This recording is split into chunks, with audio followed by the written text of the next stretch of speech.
Welcome to the Build with Boundaries podcast. My name is Manaz, and this podcast is for mums who want to carve out time so that you can work in ways that work for you, your life, your family, and of course your business. Together, we will discover why you are not prioritizing your business and the actions that you can take so you can live an intentional, productive, and fulfilled life without mum guilt. So let's dive in to today's episode. Welcome to another episode in the Efficiency Boost series. So today I want to talk about efficiency mindset. I think this is something that we don't talk about enough. And as busy mums who are juggling everything, spinning all the plates, trying to be there for everybody, including ourselves, this is something that we need to learn how we can look at efficiency, both in business and at work as well. So why am I even talking about efficiency, right? Let me take a step back and just explain to you that efficiency is actually my top core value. Personally, efficiency is super, super important to me. Therefore, it shows up in lots of different ways in my life, and it always has been there. So that's the power of finding your core values and really understanding how they have been part of your life since forever. Like literally, you'll be able to find examples on how they are spread and sprinkled into your whole life experience. So it's really powerful work. And I want to just take a moment to share what I mean by efficiency.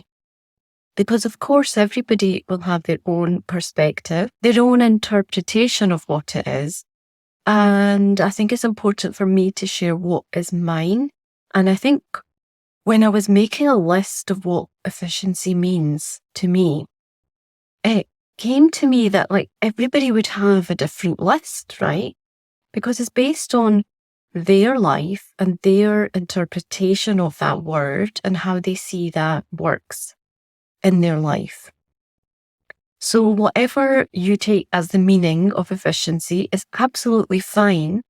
But what I think this list could do is help you with your efficiency mindset, because sometimes we don't see other things that are linked to it until we actually see them. So it's like we don't see it until we see it. So I want to share this with you, and you can have a think how all of these things relate to you. And perhaps they are important to you, and perhaps they're not. Perhaps they have a place to be more important, but you haven't really given them that attention. So let's explore this together. So I will start with efficiency being the whole prevention of wastage. Now, what is wastage, right? Well, in my view, wastage can be like those physical things. So it can be paper. Paper is a huge wastage, right? You know, for me, it's important where I can not use the paper, recycle it, use it, maybe perhaps even look at ways that I can support that wastage. So that's definitely comes through with the physical thing. And that's also things like throwing things away. You know, for me, it's very hard to throw things away. And I am starting to recognize more and more that that's because of this inherent desire to not waste. So it's interesting, isn't it? So you've got the material things, and that could be anything. It could be obviously related to your family life, which is going to cause a lot more friction, if you like, because your family won't necessarily have the same views on wastage as you do. And that's definitely the case for me. So what else? Well, wastage can also be wasting time. So for me, that's a big one as well. And it always has been. Like if I can do something quicker, it means I'm preventing that wastage. And it's also effort. So that's what came to me with the preventing wastage, sort of physical items, time and effort. Then next on my list is reducing repetition. This is key because I see that as a cycle, and it's almost like I'm constantly observing where I am repeating things. And I have this underlying, maybe to some extent it's unconscious as well, I imagine it is, that I am observing and noticing where the repetition is. And then therefore when I notice that, then I have to do something with it, right? I don't know if any of your listeners are into human design, but I have a profile 5. That means I am very much about the problem solving. So then as soon as I see this repetition, my brain is working away at like what I can do to change that. So in this case, that's reducing the repetition. So next on my list is managing time and energy to maximize results, because I am valuing my time and energy, and I value it so much that I know I can do so much better, right? And ultimately we're doing it for some form of results. So managing that is really important, and I feel that means that I'm being efficient. Streamlining processes or tasks. So this doesn't have to just be about work stuff, because let's face it, there's an awful lot of managing stuff we do outside our business, and we don't often give ourselves credit for it. Okay. And the streamlining processes or tasks comes to mind. It can be anything, like to me is a process. It could be doing your shopping every week. It could be making appointments for your family. So to me, I know other people might think process as being more business driven and like a very kind of serious and strict and formal procedure, but it's not. For me, like everything falls into that. So because I look at things in that way, that means again, I'm looking at what efficiencies can be made there. Then being productive, because I don't see being productive as separate from efficiency. And, when you want to be efficient in something, it's that results, you're doing it for something. And that means if you're being productive, there is an outcome. There's something at the end. Reducing manual effort is another one. So when we look at things that we do manually in any sense of the word, so again, this could be business and life, there's a lot of manual things that we could be doing where we could not be doing it as much, or in some way minimize that. And next is minimizing time drains. So again, this kind of links back in because, time is so precious. We can have a lot of drainage in terms of time just with what we do with it, because we just do, don't we? We can be doing things and get caught up and not realize how much time we've spent.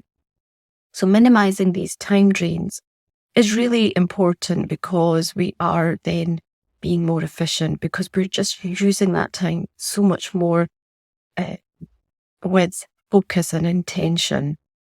So that leads on nicely to the next one, focusing on the right things with intention, because I think being focused is one thing, and then working with intention is also part of it, because we need to have that whatever we're focusing on needs to have a purpose. And I think that's where it all comes together for me. And ultimately, all this is about doing more, but with less effort. So it's not about like, I want to achieve more. I want to, have an output or a result that is like something like ridiculously high. It's not about that. It's about you just comparing yourself to yourself and doing more of what you do, but with less effort. Like, doesn't that sound amazing, right? Now, I hope you found that list helpful, and I hope it's maybe given you some ideas of things and areas perhaps that you want to focus on.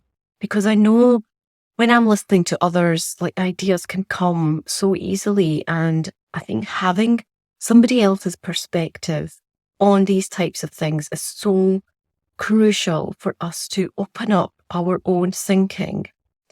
And I wanted to talk about my core value because I have been doing a lot of work on this with clients as well.